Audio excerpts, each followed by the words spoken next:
Hello दोस्तों, लक्ष्य कंपसन में आपका स्वागत है। आप देख रहे हैं Teriya current concept 70 BPSC prelims के लिए इम्पॉर्टेंट है। ये 16 से 31 मई 2024 का करंट अफेयर्स है। ये फुल डिटेल्स में राष्ट्रीय घटनाक्रम। हाल ही में तमिलनाडु के 21 वर्षीय शतरंज खिलाड़ी पी श्याम निखिल भारत के 85वें ग्रैंड मास्टर बने। पी श्याम निखिल जो है 85वें ग्रैंड मास्टर हैं शतरंज के। हाल ही में केंद्रीय कौशल विकास तथा उद्यमिता मंत्रालय द्वारा ग्रामीण महिला सशक्तिकरण को बढ़ावा देने के लिए नोएडा और हैदराबाद में ड्रोन दीदी योजना के तहत पायलट परियोजनाओं के संचालन के लिए महिंद्रा एंड महिंद्रा लिमिटेड के साथ समझौता ज्ञापन पर हस्ताक्षर किया गया। महिंद्रा और महिंद्रा लिमिटेड के साथ समझौता ज्ञापन पर हस्ताक्षर किया गया है।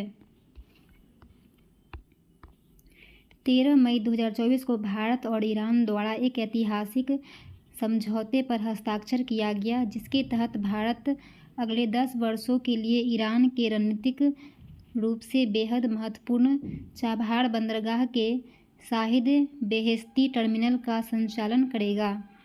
यह भारत द्वारा संचालित प्रथम अंतर्राष्ट्रीय बंदरगाह टर्मिनल होगा। यह समझौता ईरान की राजधानी तेहरान में इंडिया पोर्ट्स ग्लोबल लिमिटेड और ईरान के पोर्ट एंड मैरीटाइम ऑर्गेनाइजेशन द्वारा किया गया है। चाबहार बंदरगाह के बारे में महत्वपूर्ण तथ्य। चाबहार बंदरगाह ओमान की खाड़ी पर स्थित ईरान का एकमात्र समुद्री बंदरगाह है, जो ईरान को हिंद महासागर तक सीधी पहुंच प्रदान करता है। चाबहार बंदरगाह के 2 टर्मिनल हैं, शाहिद कलंतारी और Shahid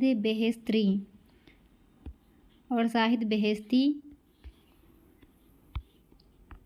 Majhgaon Dock Limited (MDL) के स्थापना के 250वीं वर्षगांठ के अवसर पर रक्षा सचिव गिरिधर अरमाने द्वारा 250 रुपये का स्मारक सिक्का जारी किया गया है। यह केंद्रीय रक्षा मंत्रालय के अंतर्गत एक प्रमुख नौसैनिक शिपयार्ड निर्माता है। MDL भारत का एकमात्र जहाज निर्माण यार्ड है जो भारतीय नौसेना के लिए पनडुब्बियों का निर्माण करता है।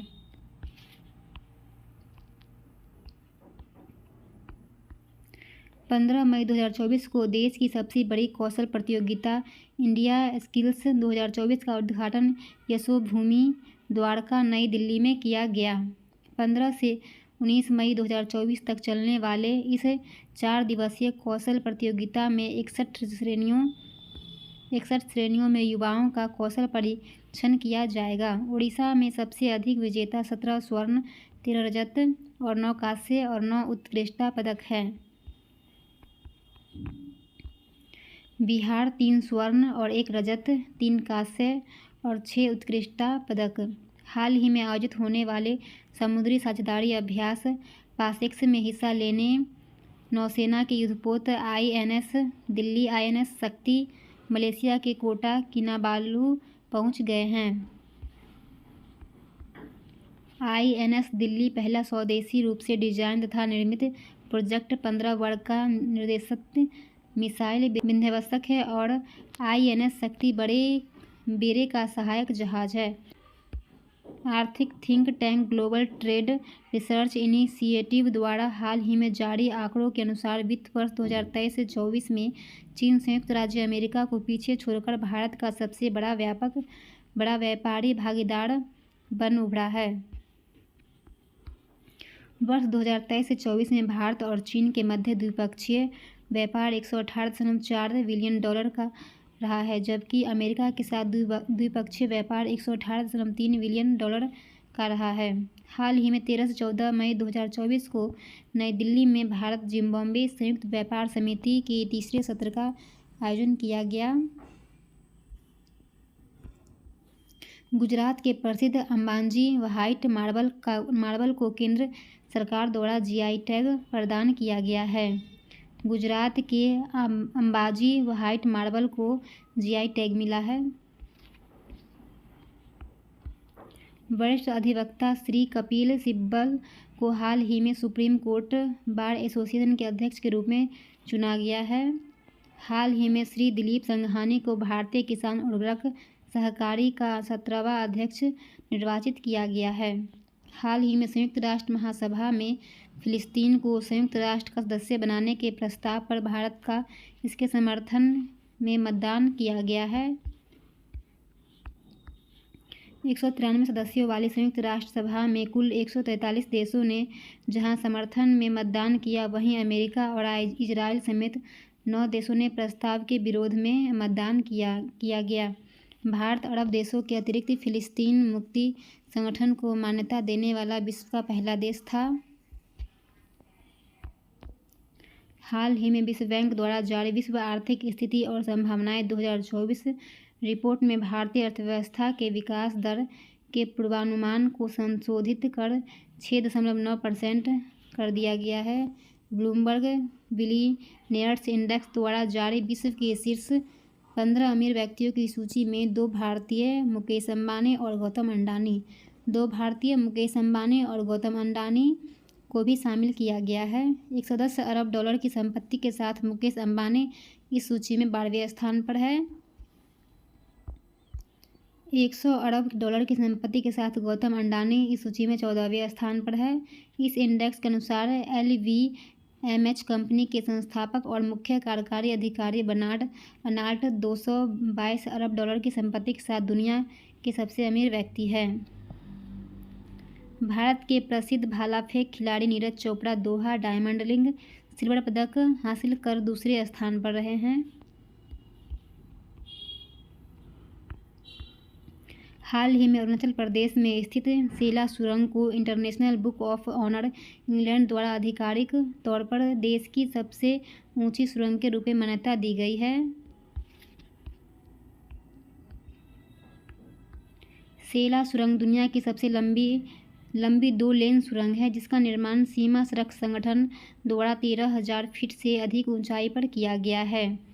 सुरंग 1 की लंबाई 980 मीटर है, जबकि सुरंग 2 की लंबाई 1555 मीटर है। प्रधानमंत्री मोदी द्वारा मार्च 2024 में इसका उद्घाटन किया गया। हाल ही में भारतीय कंपनी टाटा कंसल्टेंसी सर्विस के द्वारा पेरिस, फ्रांस में global AI centre of excellence का अनावरण किया गया। TCI का स्थापना 1968। इसका मुख्यालय मुंबई। इसके अध्यक्ष N चंद्रशेखरन। सिकुड़ता लोकतंत्र बढ़ती हिंसा 2023 में इंटरनेशनल शटडाउन।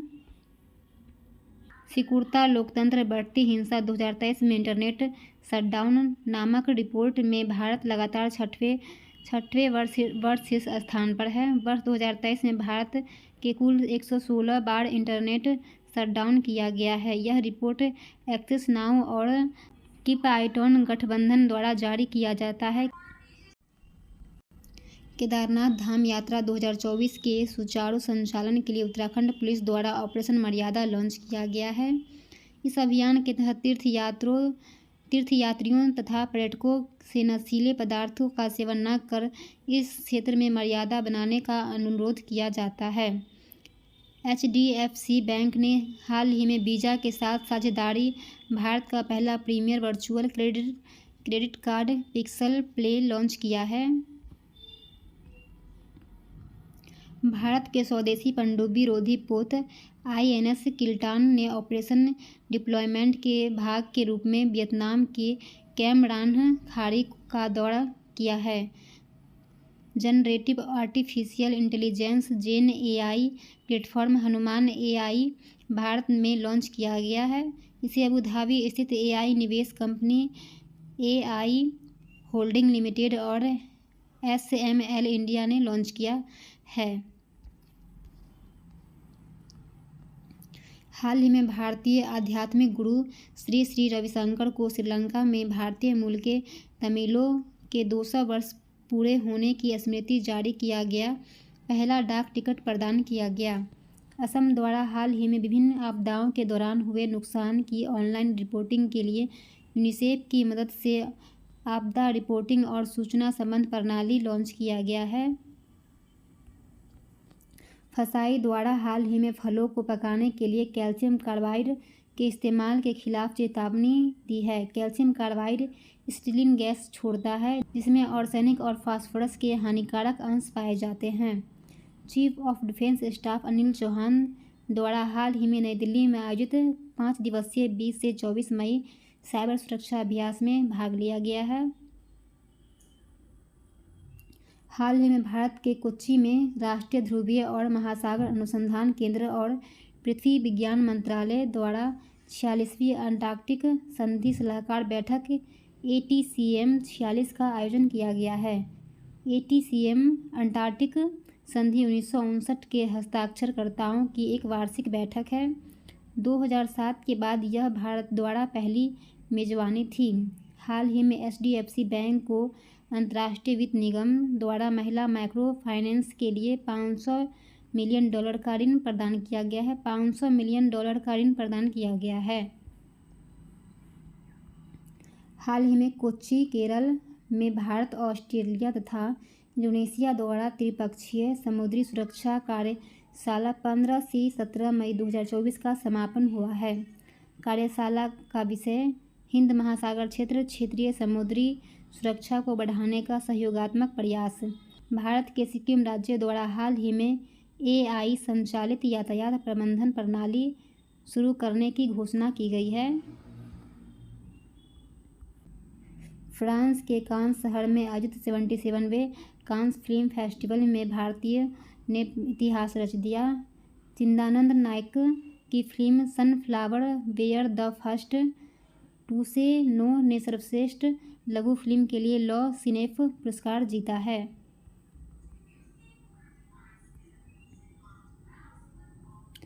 भारतीय अभिनेत्री अनुसुईया सेनगुप्ता फिल्म शेमलेस के लिए सर्वश्रेष्ठ अभिनेत्री का पुरस्कार जीतने वाली पहली भारतीय बनी है। हाल ही में पश्चिम बंगाल के तटीय क्षेत्र बांग्लादेश, असम, मिजोरम आदि को रेमल चक्रवात का सामना करना पड़ा है। बंगाल की खाड़ी से उत्पन्न हुए इस चक्रवात का नामकरण ओमान ने किया। रेमल का नामकरण ओमान ने किया। भारत सरकार द्वारा संचालित सार्वजनिक प्रसारक दूरदर्शन ने हाल ही में DD किसान द्वारा 2 AI एकड़ कृषि तथा भूमि लॉन्च करने की घोषणा की है। ये AI एकड़ 50 भाषाओं में बात कर सकते हैं। इसके साथ ही DD किसान AI एंकर पेश करने वाला देश का पहला सरकारी TV चैनल बन गया है। हाल ही में ITC के अध्यक्ष और प्रबंध निदेशक संजीव पुरी को वर्ष 2024 से 25 के लिए भारतीय उद्योग परिसंघ CII के अध्यक्ष के रूप में चुना गया है। केंद्रीय विद्युत प्राधिकरण द्वारा हाल ही में जारी आंकड़ों के अनुसार वर्ष 2023 से 24 में राज्य ट्रांसमिशन कंपनियों द्वारा ट्रांसमिशन लाइनें जोड़ने के मामले में उत्तर प्रदेश शीर्ष स्थान पर है। इस सूची में दूसरे स्थान पर है गुजरात, तीसरे स्थान पर तमिलनाडु है। हाल ही में 23 मई 2024 को बुध पूर्णिमा के अवसर पर सिक्किम में सागा दावा का त्यौहार मनाया गया है। सागा दावा को ट्रिपल ब्लेस्ट फेस्टिवल के नाम से भी जाना जाता है। सागा दावा को ट्रिपल ब्लेस्ट फेस्टिवल के नाम से भी जाना जाता है, जो प्रत्येक वर्ष तिब्बती बौद्ध कैलेंडर के चौथे महीने में 15वें दिन पर आता है। तिब्बती भाषा में सागा का मतलब चौथा और दावा का मतलब महीना होता है। हाल ही में मध्य प्रदेश की ज्योति रात्रे 55 वर्ष की आयु में माउंट एवरेस्ट फतह करने वाली सबसे बुजुर्ग भारतीय महिला बन गई है। ज्योति रात्रे जो 65 वर्ष की थी और बुजुर्ग भी थी, माउंट एवरेस्ट पर फतह करने वाली पहली भारतीय महिला बन गई है।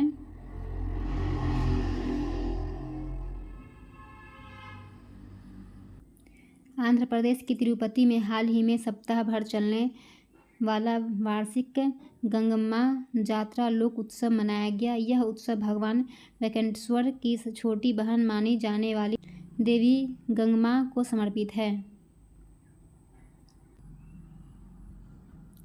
दुनिया का पहला 100% बायोडिग्रेडेबल पेन नई दिल्ली के सौरभ H मेहता ने बनाया है और इसे नोट पेन नाम दिया गया है।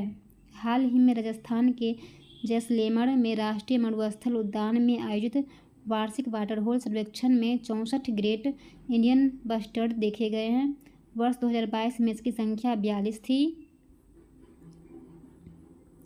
हाल ही में गोपी थोटाकुड़ा ब्लू ओरिजिन अंतरिक्ष यान में सवार होकर अंतरिक्ष की यात्रा कर प्रथम भारतीय अंतरिक्ष पर्यटक द्वारा दूसरे भारतीय बन गए हैं। भारत का तिरुवनंतपुरम हवाई अड्डा भारतीय उद्योग परिसंघ से जीरो वेस्ट टू लैंडफिल का सम्मान प्राप्त करने वाला भारत का पहला हवाई अड्डा बन गया है।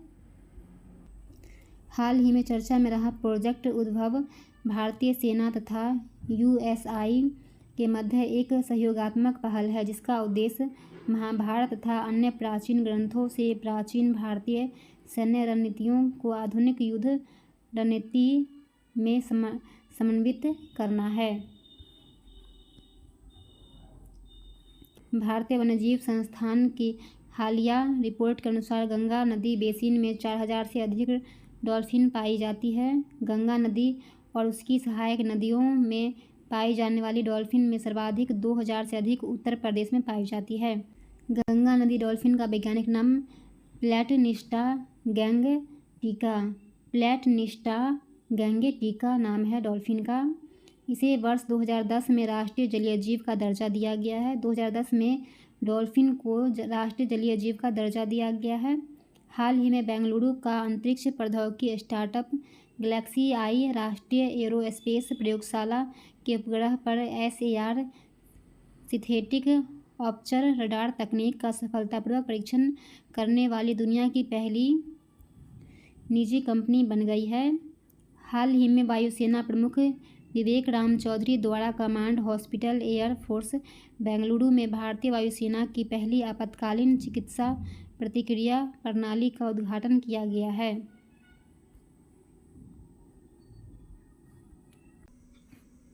अंतर्राष्ट्रीय घटनाक्रम।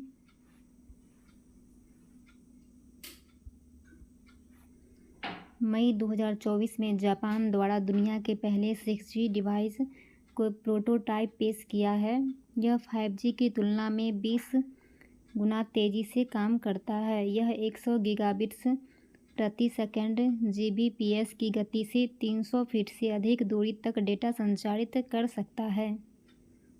हाल ही में प्रसिद्ध अर्थशास्त्री लॉरेंस वोंग ने सिंगापुर के चौथे प्रधानमंत्री के रूप में शपथ ली है। ड्रग्स और अपराध पर संयुक्त राष्ट्र कार्यालय UNODC द्वारा हाल ही में विश्व वन्यजीव अपराध रिपोर्ट 2024 का तीसरा संस्करण जारी किया गया है। इस रिपोर्ट के अनुसार अवैध पशु व्यापार में सर्वाधिक हिस्सेदारी गैंडे की सींग 29% है। इसके बाद पेंगोलिन के स्किल सल्क 28% और हाथी के दांत 15% का स्थान है। हाल ही में ढाका बांग्लादेश में बिम्स्टेक के भविष्य की दिशा पर प्रख्यात व्यक्ति समूह EPG की तीसरी बैठक आयोजित की गई है। थाईलैंड बिम्स्टेक का वर्तमान अध्यक्ष है। थाईलैंड जो है बिम्स्टेक का वर्तमान अध्यक्ष है। बिम्स्टेक का full form Bay of Bengal initiative for multi sectoral technical and economic corporation. इसका स्थापना हुआ था 6 जून 1997 ईस्वी को। सचिवालय ढाका बांग्लादेश। सदस्य बांग्लादेश, भूटान, भारत, म्यांमार और नेपाल। सदस्य बांग्लादेश, भूटान, भारत, म्यांमार, नेपाल, श्रीलंका और थाईलैंड। महासचिव इंद्रमणि पांडे। हाल ही में इंडोनेशिया में स्थित इले लेवोटोलोक ज्वालामुखी के फटने से जनधन को व्यापक क्षति पहुंची है। इले लेवोटोलोक जो है इंडोनेशिया का ज्वालामुखी है। हाल ही में इंडोनेशिया के पश्चिम सुमात्रा में ठंडे लावा कोल्ड लावा का फ्लैक्स फ्लड आने के कारण 52 से ज़्यादा लोगों की मौत हो गई है।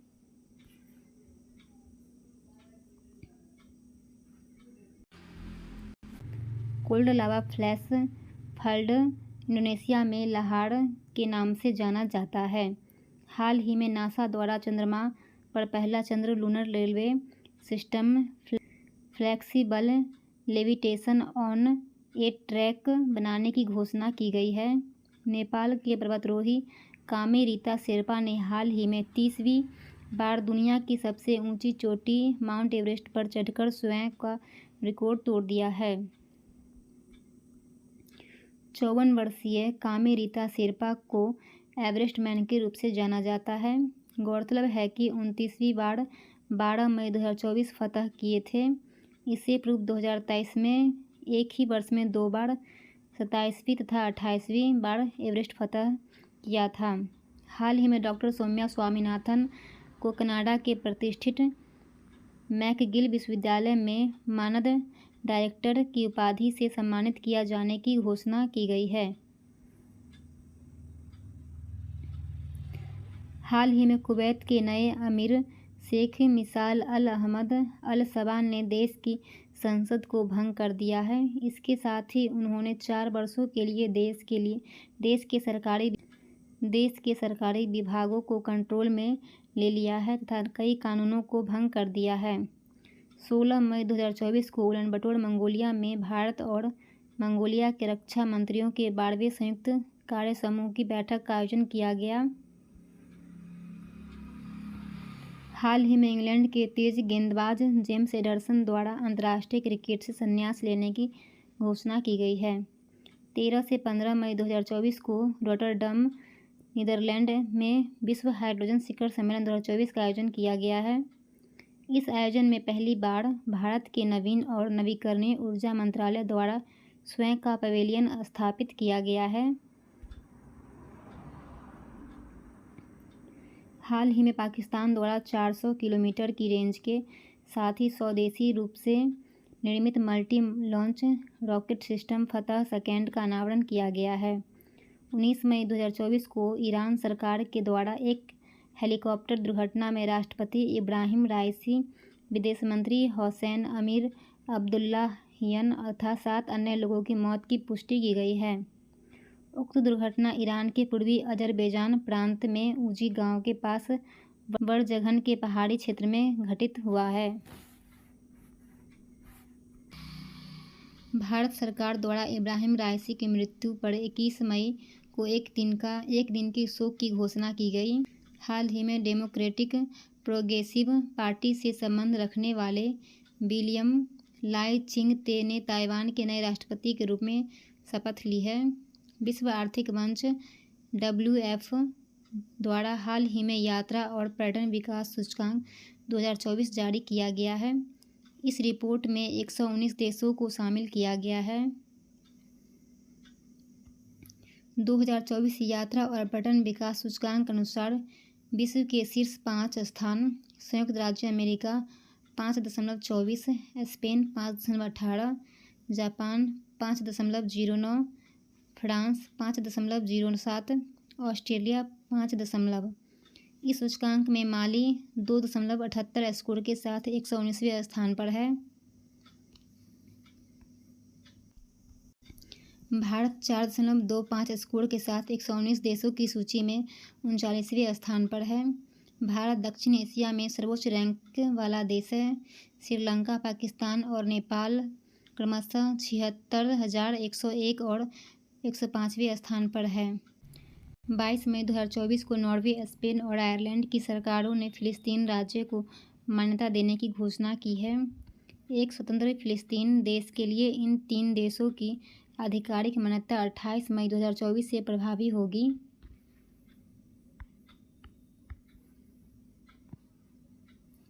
फिलिस्तीन द्वारा जहां इस घोषणा का स्वागत किया गया है, वहीं इजरायल द्वारा निंदा की गई है। हाल ही में फ्रांस द्वारा परमाणु हथियार ले जाने में सक्षम ASMPAR सुपरसोनिक मिसाइल का सफल परीक्षण किया है।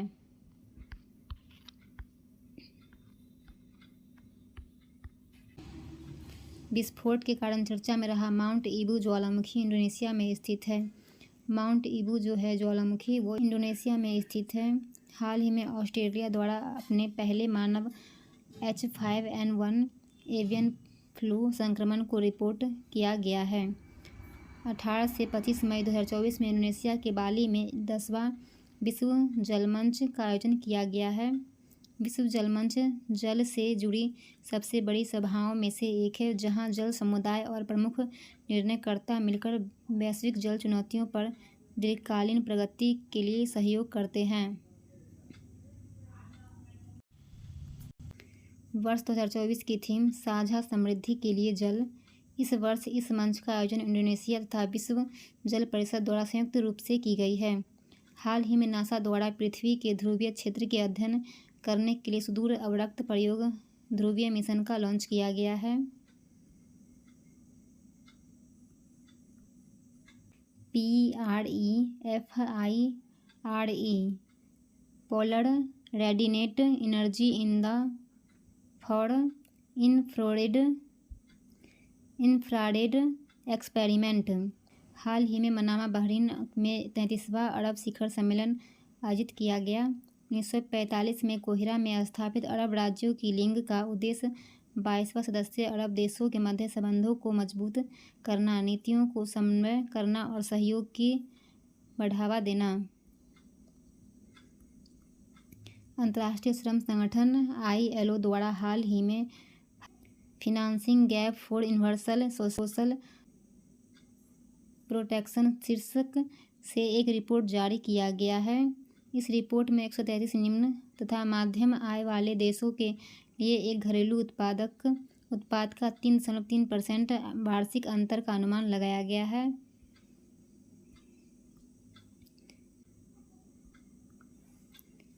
हाल ही में संयुक्त अरब अमीरात द्वारा पर्यावरण संरक्षण को बढ़ावा देने की दिशा में एक ऐतिहासिक कदम उठाते हुए पर्यावरण संरक्षण में महत्वपूर्ण योगदान देने वाले व्यक्तियों के लिए स्पेशल 10 वर्षीय ब्लू रेजिडेंसी वीज़ा सुविधा लॉन्च किया गया है।